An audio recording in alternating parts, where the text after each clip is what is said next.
Okay, well, okay, so that's something that you would do a little bit differently. Yeah. Okay, and what do you think you're gonna remember about this class and how you taught this class 2 years from now? Let's say you want to teach illusions again 2 years from now.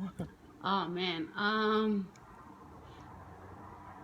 that's a tough one.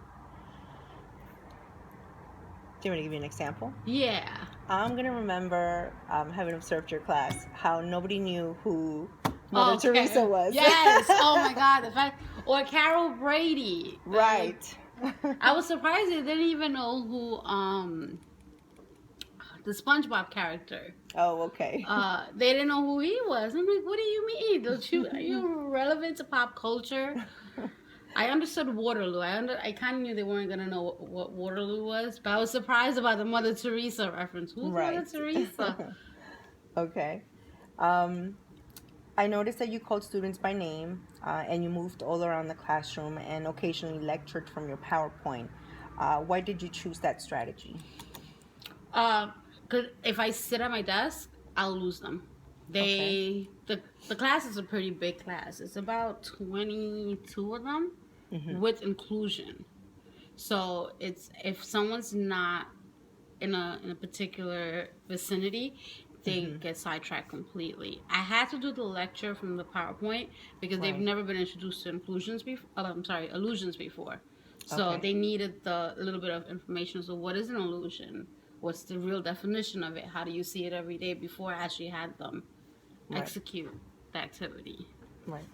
No, I thought that you having a big class, I thought it was a good idea that you mostly stayed in the power zone, which means in the middle of everything. You did, stay up there by the PowerPoint when you were doing the lecturing for a little bit, but then you kind of moved around from group to group, which Mm-hmm. kind of kept the kids on their toes and allowed them to just kind of stay on task. So that was Mm-hmm. good.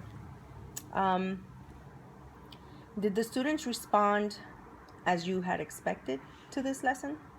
I'd say about 60% did, and the other I would say about 40%. Some they understood it, but they couldn't see how it was applied to literature. They focused solely on the song aspect. They weren't able to correlate it with why was it a part of literature, how is it a literary element. They just thought it was metaphors and similes, not realizing there's a point of reference for it. Okay. Were you satisfied with the student response? So now that you're saying Mm. 60%. No, because I think I was expecting a lot more to grasp it. Okay. So I definitely have to like revamp that lesson a little bit.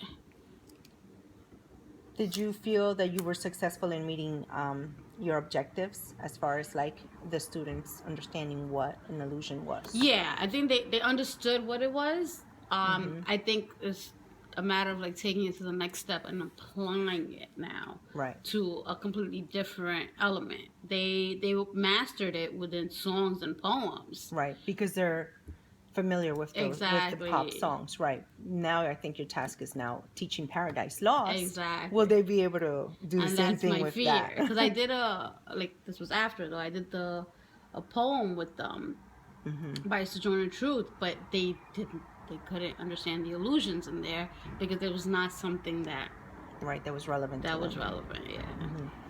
Um, you seemed really enthusiastic about your lesson, first of all, so that was enjoyable.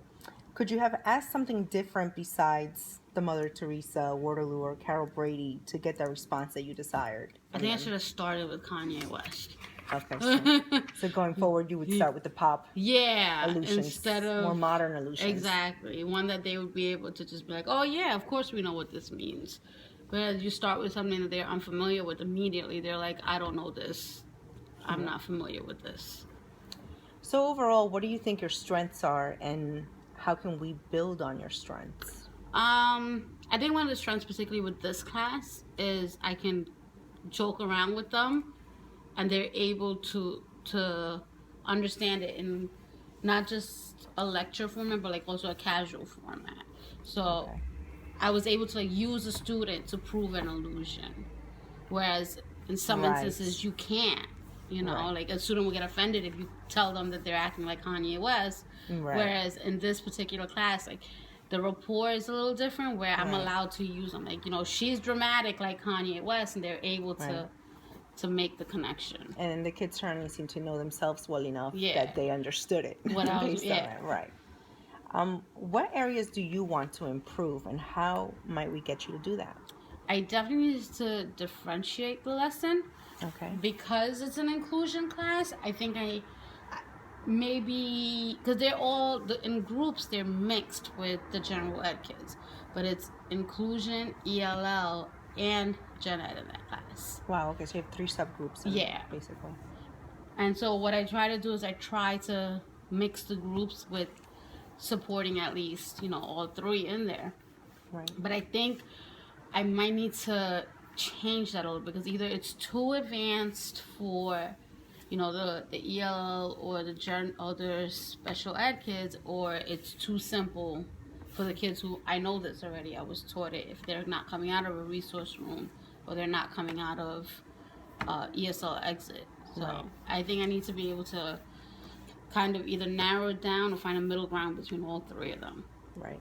So my next question was, what did you learn from teaching this class? But I think you mentioned a lot of the things that you feel like you need to improve on, right? So going forward, you say you want to learn more about differentiating because you have multiple subgroups in your class.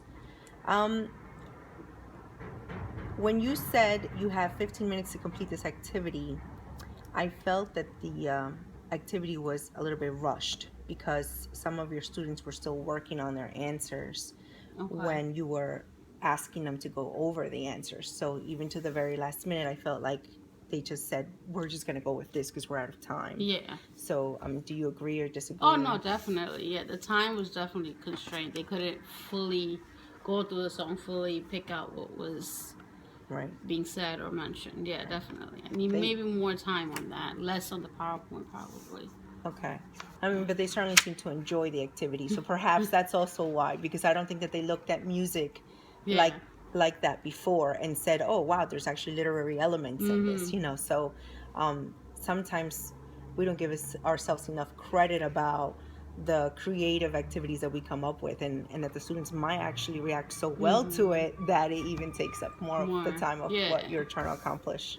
All right, so what I wanted to do next was kind of go over your score for your evaluation. As you know, we're using Danielson. So we're going to go domain by domain. So I have a script from our pre-conference and of all the questions about, your lesson objectives and instructional strategies that you were going to be using. So based on that, I've highlighted for you where you fell in the rubric. In many cases, you were distinguished, and in some cases, you were proficient.